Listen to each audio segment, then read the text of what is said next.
Olá pessoal, tudo bem? Seja muito bem-vindo você que está nos acompanhando pelo YouTube, seja muito bem-vindo você que gosta de aprender, que gosta de conhecer. Afinal de contas, nós estamos aqui na Terra para evoluirmos e precisamos também aprender a adquirir conhecimento. Evidentemente, é preciso termos a preocupação de colocarmos este conhecimento em prática.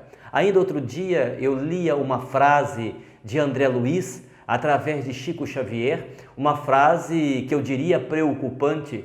André Luiz afirma que a nossa responsabilidade tem o tamanho do nosso conhecimento. E quando André Luiz diz isso, que a nossa responsabilidade tem o tamanho do nosso conhecimento, a gente precisa pensar, a gente precisa refletir que não adianta muito, e é até perigoso, sabermos muito, conhecermos muito, mas não colocarmos em prática. Afinal de contas, é preciso que, junto com o conhecimento, tenhamos a atitude da reforma íntima, tenhamos a disposição do autoconhecimento e da autotransformação. No meu trabalho como terapeuta holístico, eu sempre digo aos meus clientes da importância da reeducação emocional. É preciso que a gente aprenda a administrar os nossos pensamentos e nos reeducarmos emocionalmente. A partir daí, nós vamos resolver grande parte dos nossos problemas. Mas, no dia de hoje, nós não vamos falar sobre isso. Hoje nós queremos falar de um assunto muito importante, que é a perseguição ou as perseguições espirituais, os processos de perturbação espiritual. E para abordar esse assunto, nós estamos utilizando como referência o livro Consciência Emergente. Foi escrito pelo espírito José Lázaro. Este livro fala da importância do autoconhecimento para podermos lidar com as obsessões ou com as influências espirituais inferiores. Tanto é que o subtítulo do livro é A Importância do Autoconhecimento perante as Obsessões. Ora, por que é importante falarmos sobre esse tema? Porque naturalmente nós atribuímos com uma certa frequência aos espíritos a responsabilidade sobre as tragédias que acontecem sobre a nossa vida. Aliás, esse mecanismo é um mecanismo muito comum na nossa vida cotidiana, porque enquanto eu estou dizendo que a culpa é do outro, eu não assumo a responsabilidade sobre os meus atos.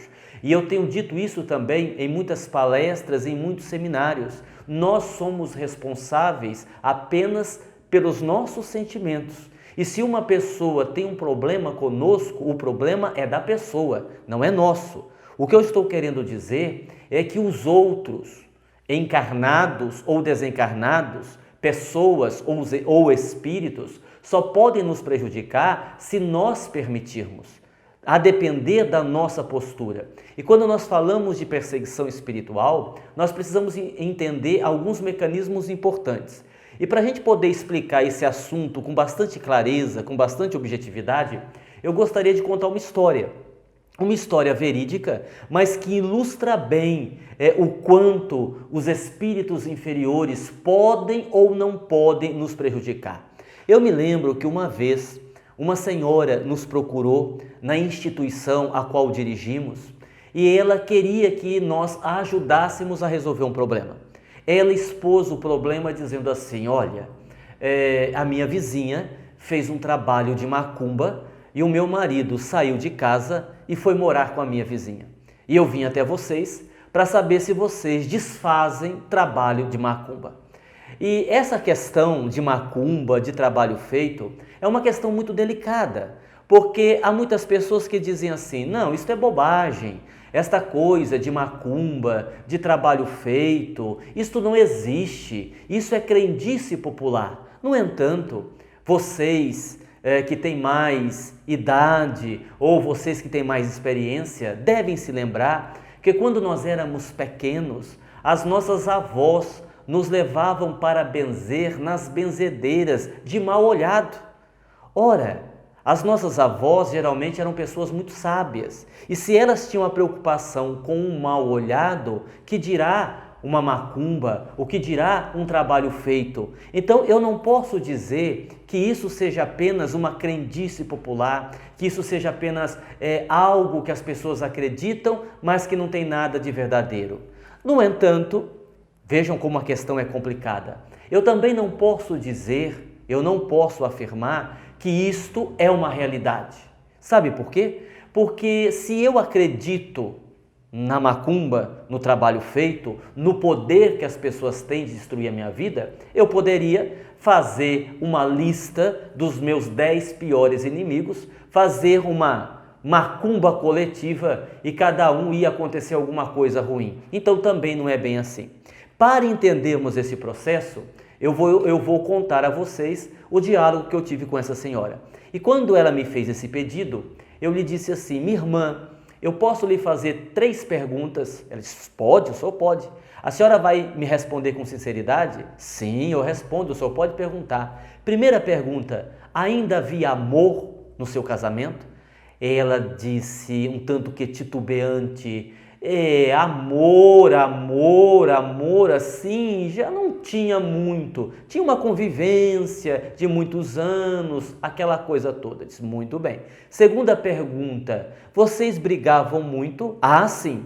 Um dia sim, outro também. Todo dia o pau quebrava. Disse: muito bem.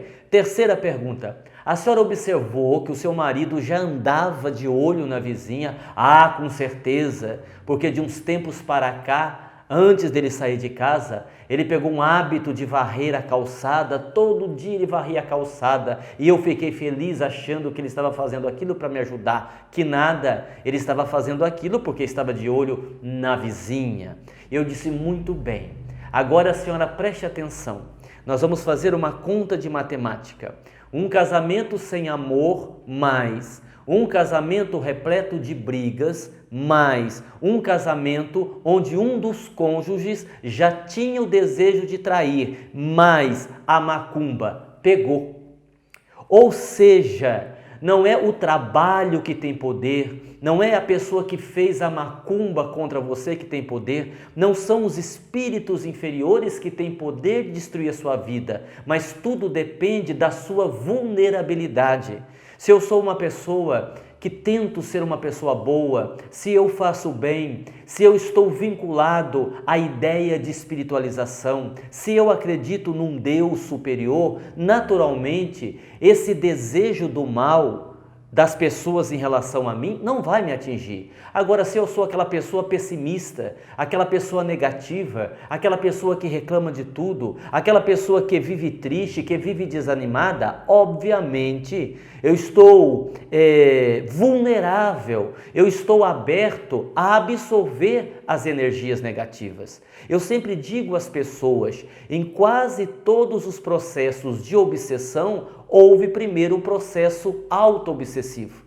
É aquela pessoa que está desanimada, é aquela pessoa que não acredita em nada, é aquela pessoa que se nega a olhar para si mesma, é aquela pessoa que não quer tomar contato com o seu lado sombrio. Ora, naturalmente ela baixa o seu padrão vibratório e a partir daí, se ela encontra na rua alguém que tem muita inveja dela, num abraço pode deixar um monte de energia negativa com ela. Se ela vai num velório, por exemplo, onde naturalmente o ambiente é pesado, ela pode absorver várias energias negativas. E naturalmente, dentro dessa linha de raciocínio, um espírito inferior vai se aproveitar desta brecha para influenciá-la. Hoje nós sabemos que nós temos as nossas personalidades do passado, que a cada encarnação nós temos ali uma personalidade que de certa forma estão dentro de nós.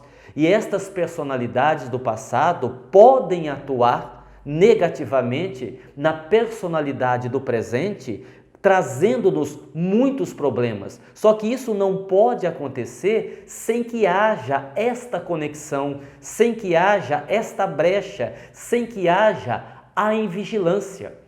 É como se os espíritos nos encontrassem pelo cheiro. Os espíritos inferiores, eles se conectam a nós a partir dos nossos pensamentos equivocados, dos nossos sentimentos mal conduzidos e através das nossas ações equivocadas. Pensamento, ação e sentimento. Nesses 3 pontos nós abrimos a nossa guarda e aí passa a acontecer uma conexão. Muitas pessoas dizem assim: olha, há um espírito perto do meu marido, ou do meu filho, ou do meu cunhado, ou seja, de quem for, que está fazendo com que ele vá para o bar beber. Isso não é uma verdade.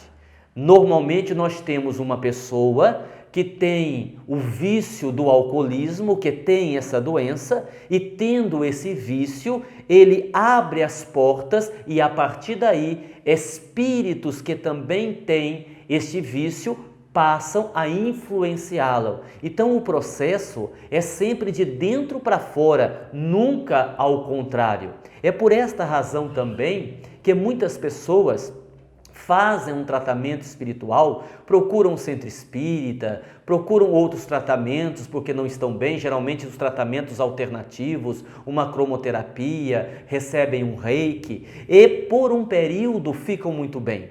Mas como não modificam o padrão vibratório, como não modificam a maneira de pensar, como não modificam a maneira de agir, a maneira de sentir, naturalmente, depois de um tempo, elas voltam a ficar mal. Ou seja, o problema está em nós. Então, quando nós falarmos em perseguição espiritual, vamos sempre nos lembrar que o ponto de partida somos sempre nós. A partir daí é que as coisas acontecem, ok? Bem, para quem gostou do livro Consciência Emergente, você pode adquiri-lo em nossa loja virtual, né? Você vai entrar ali na descrição abaixo, tem uma descrição abaixo, e você então pode ali ver o endereço para você adquirir através da nossa loja virtual o livro Consciência Emergente. Muita paz a todos, fiquem com Deus, que Jesus nos abençoe e principalmente preste atenção no que você faz, no que você pensa e no que você sente, porque isso determina as suas companhias espirituais.